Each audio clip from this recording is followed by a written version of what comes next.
इस वीडियो में हम देखने वाले हैं स्ट्रे वैकेंसी राउंड से रिलेटेड लेटेस्ट अपडेट्स के बारे में। कौन से बच्चों को एडमिशन मिला है, कैसे एडमिशन प्रोसेस होगा और कौन से बच्चे अब काउंसलिंग्स में इनएलिजिबल रह गए हैं। इसके अलावा एक बहुत ही इंपॉर्टेंट नोटिफिकेशन है जो सर्कुलेट हो रही है कट ऑफ रिडक्शन को लेकर, तो उसके रिगार्डिंग मेरा क्या पॉइंट ऑफ व्यू और सही चीज़ें क्या है, सभी बातें इस वीडियो में हम डिटेल रूप में देखने वाले हैं, तो मेरे साथ जुड़े रहिएगा। हाय एवरीवन, मेरा नाम है डॉक्टर सोमेश कुशवाहा। आप सभी की हेल्प के लिए नई नई वीडियोस में लेकर आता रहता हूं, तो मेरी वीडियोस से गो थ्रू होना बिल्कुल मत भूलिएगा। चलिए वीडियो को शुरू कर लेते हैं। सबसे पहले चलते हैं मेरे टैबलेट की स्क्रीन पर। अभी देखिए आप लोग को एक सबसे पहले मैं नोटिस दिखला देता हूँ सिलेक्शन लिस्ट के बारे में। स्ट्रे वैकेंसी राउंड 1 जो हमारा हुआ है उसमें कौन से बच्चों का सिलेक्शन हुआ है, तो जल्दी ही अपन देख लेते हैं क्योंकि नंबर बहुत कम है, तो बहुत ज़्यादा इसमें नहीं। देखिए एक ही पन्ने का ये पूरा नोटिस है। सबसे इसमें मैं कुछ और बातें भी करूंगा कि बच्चों से क्या गलतियां हो गई हैं, वो भी मुझे देखने में समझ में आ रहा है। लाइक 594 रैंक था इनका, अरे स्पायरेटर लगा लेता हूँ, 594 रैंक था इनका। और इनको अभी अब स्ट्रे वैकेंसी राउंड में इन्होंने पार्टिसिपेशन किया तो चौधरी ब्रह्म प्रकाश में क्रिया शारीर मिला है ओपन कैटेगरी से। 757 रैंक था इनका। ऋषिकुल गवर्नमेंट पीजी कॉलेज मिला है, द्रव्य गुण सब्जेक्ट मिला है ओपन कैटेगरी से। फिर 944 रैंक था, द्रव्य गुण मिला है गवर्नमेंट आयुर्वेद कॉलेज पटना में ओबीसी कैटेगरी से। 1027 रैंक वाले को government autonomous Ayurveda college Rewa मिला हुआ है आयुर्वेद संहिता सिद्धांत ईडब्ल्यूएस कैटेगरी में। 1104 रैंक में मिला हुआ है government Ayurveda medical college Bangalore Karnataka मिला हुआ है रोग निदान विकृति विज्ञान ओबीसी कैटेगरी में ही। 1140 रैंक में Shri Maru Singh memorial institute of Ayurveda Sonipat द्रव्य गुण मिला हुआ है ओपन कैटेगरी का था ये सीट, ठीक है, ओबीसी कैटेगरी का बच्चा था। फिर 1193 रैंक पर मिला हुआ रस शास्त्र एवं भैषज कल्पना गवर्नमेंट आयुर्वेदिक कॉलेज पटियाला में। 1197 रैंक में गोप बंधु पुणे का कहना चाहिए उड़ीसा का यह कॉलेज है। रस शास्त्र एवं भैषज कल्पना मिला ओबीसी कैटेगरी में। 2345 रैंक में मिला है स्वस्थ वृत्त मिला हुआ है एससी कैटेगरी में जामनगर में। और 2390 रैंक में गवर्नमेंट आयुर्वेद कॉलेज कन्नूर मिला हुआ है रस शास्त्र भैषज कल्पना एससी कैटेगरी में।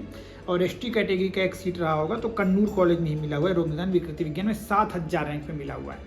तो इसको देखकर मुझे समझ में आ रहा है कि बच्चों ने कुछ गलतियां की, दैट्स वाई ना 594 रैंक, 757 रैंक और 944 रैंक, इन लोग को तो पहले राउंड्स में कुछ ना कुछ अच्छा कुछ अलॉट होता, बट कुछ भी कारण रहा होगा, शायद स्टे में आने का उनका मन ही रहा, कि स्टेट में लेने का पहले उनका प्रोविजन चल रहा होगा, फिर सोचे होंगे कि इतना दूर कौन जाएगा, ऐसा कुछ सिनेरियो लगा होगा, फिर लास्टली कहीं नहीं मिल रहा होगा, स्टेट में भी प्रोबेबिलिटी कम हो गई होगी और सेंट्रल में तो नहीं पार्टिसिपेशन किया उस समय, तो इस कारण मुझे लगता है लास्ट राउंड में इन्होंने पार्टिसिपेशन किया, नहीं तो इस रैंक पे आपको स्टे तक आने की आवश्यकता नहीं पड़ती। पर ठीक है, जो भी है, इस प्रकार से स्टे वैकेंसी राउंड का ये रिजल्ट है। अब उसके बाद क्या करना है बच्चों को, दूसरा इंपॉर्टेंट पॉइंट कि कैसे होगा, क्या होगा, हम एलिजिबल है कि नहीं, ये बहुत बार बच्चे पूछ रहे हैं, तो मैं सीधे आपको ये नोटिस दिखला देता हूँ। इसको नोटिस को आपको सर्च करना है, सीधे मेरे Telegram channel doctor Somesh Kushwaha से इजीली ये पूरा नोटिस आपको दिखलाई दे देगा।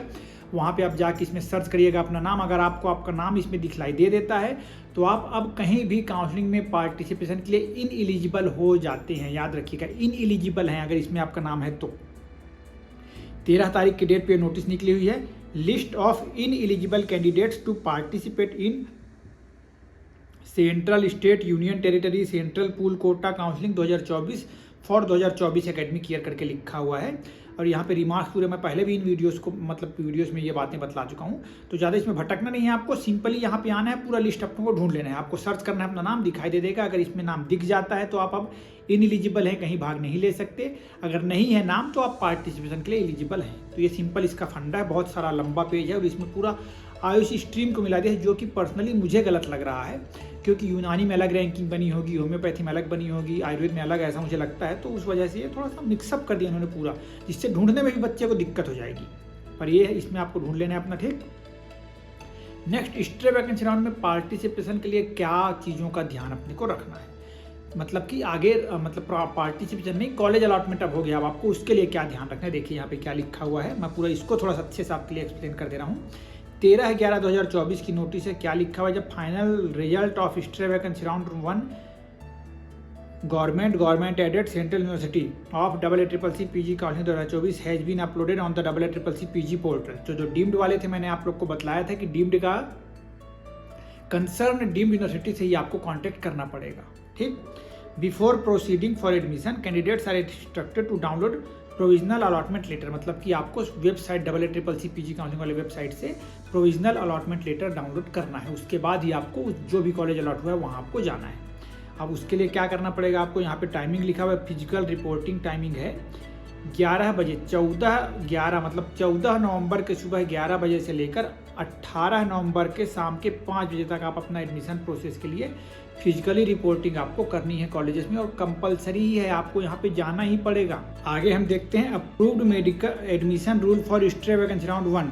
कंडीशन 1 में क्या लिखा हुआ है कि candidates who have been allotted seats during stray vacancy round 1, अगर जिनको स्ट्रे वैकेंसी राउंड 1 में सीट मिल गई उनको क्या करना है, तो must join the allotted seat as per the schedule, मतलब आपको ज्वाइन तो करना ही करना है, अदरवाइज क्या होगा, otherwise in eligible for any Ayush PG counselling 2024, चाहे वो सेंट्रल का हो चाहे स्टेट का हो।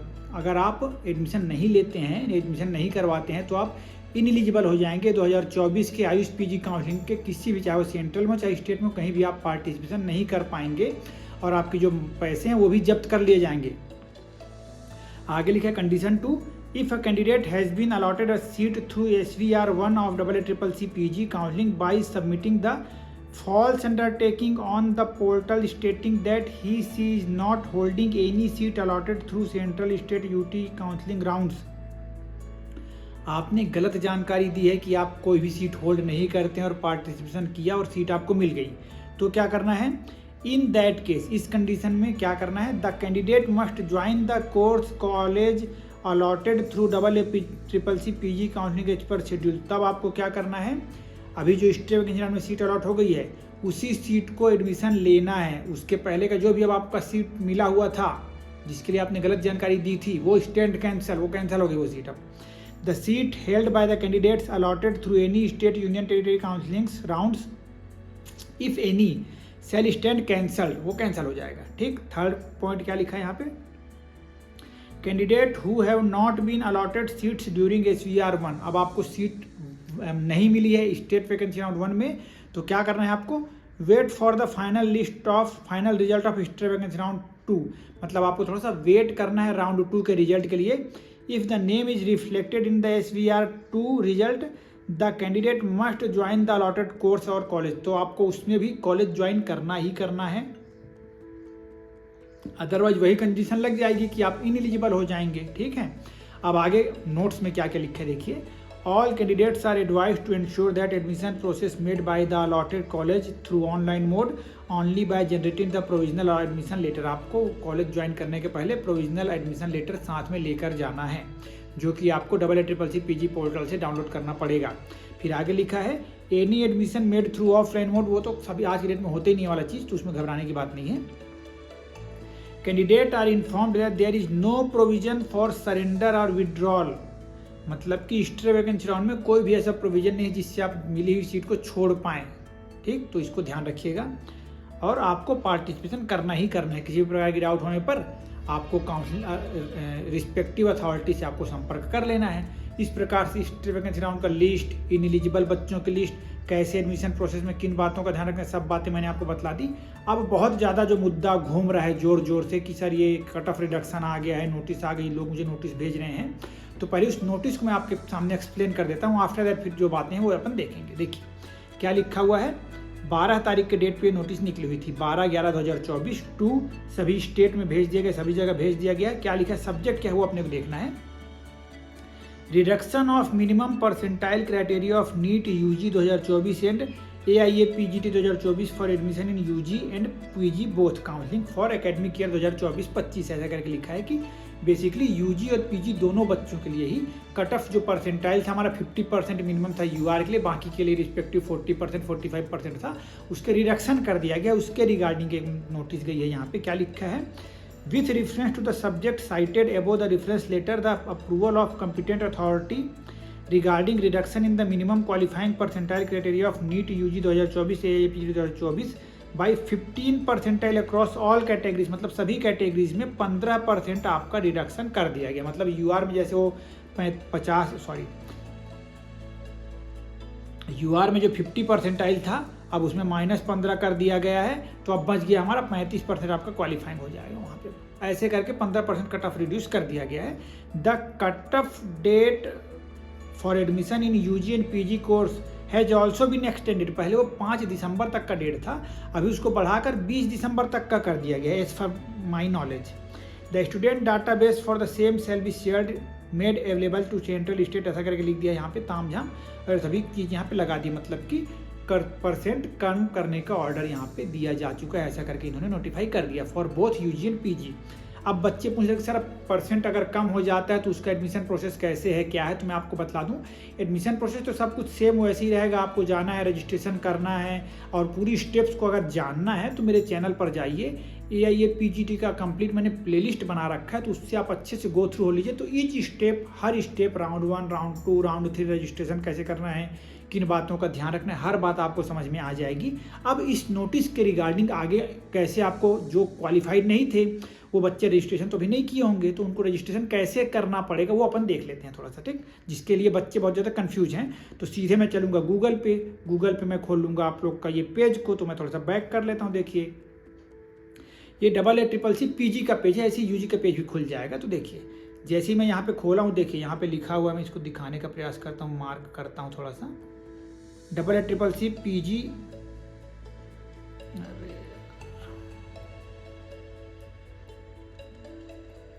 ठीक है। ये एक पेज है हमारे पास, ये साइट है, इसको याद रखिएगा। यहाँ पे आपको आना है। आफ्टर दैट नीचे देखिए यहाँ पे लिखा हुआ है लेटेस्ट न्यूज़, फिर इधर करंट इवेंट लिखा हुआ है, इधर पे न्यूज़ एंड इवेंट्स लिखा हुआ है। न्यूज़ एंड इवेंट्स में ये वाली एक नोटिस है, इसको मैं अलग से आप लोगों के लिए डिटेल वीडियो बनाऊंगा, इसको अपन छोड़ देते हैं। बाकी फाइनल लिस्ट मैंने आपको बतला दी, लिस्ट ऑफ इनएलिजिबल कैंडिडेट्स की वो वाली बात भी मैंने आप लोग को बतला दी। और थोड़ा सा नीचे आएंगे तो नोटिस ऑन रिपोर्टिंग रूल जो लिखा हुआ है ये भी मैंने आप लोग के सामने एक्सप्लेन कर दिया है। बट यहाँ पे कहीं पे भी आपको ना अभी नया रजिस्ट्रेशन का पोर्टल नहीं दिखलाई दे रहा होगा, जो बच्चे अभी एलिजिबल हो जाएंगे 15% कट ऑफ के बाद। तो अभी फिलहाल यही चीज़ है कि स्टेट वैकेंसी में जिनका सीट मिला हुआ है उनके लिए यहाँ पे देखिए लिखा हुआ है ब्लू कलर में, डाउनलोड प्रोविजनल अलॉटमेंट लेटर करके ही यहाँ पे लिखा हुआ है। नया रजिस्ट्रेशन के बारे में कोई भी पोर्टल यहाँ पे ओपन अभी नहीं किया गया, मतलब कि ऑफिशियली नोटिस एक सर्कुलेट हो रही है। बट इस साइड पे जब कुछ दिखने लगेगा, रिफ्लेक्ट करने लगेगा कि कट ऑफ रिड्यूस हुआ है, आप लोग रजिस्ट्रेशन कर सकते हैं, तो वापस यहाँ पे आपको रजिस्ट्रेशन करने का ऑप्शन मिलेगा।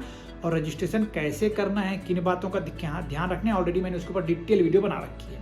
तो इस वीडियो में मुझे आप लोग को यही बात बतलानी थी। जो भी इन्फॉर्मेशन आप लोग को और चाहिएगा इस वीडियो के नीचे कमेंट कर दीजिएगा। I will try to make video on that particular topic. और इसी प्रकार का प्यार, सहयोग और सपोर्ट बनाए रखिए, और ऐसे ही मेरे साथ जुड़े रहिए। बहुत सारी एजुकेशनल वीडियोस, मोटिवेशनल वीडियोस आप लोग के लिए आते रहेंगे। Stay connected and thank you so much.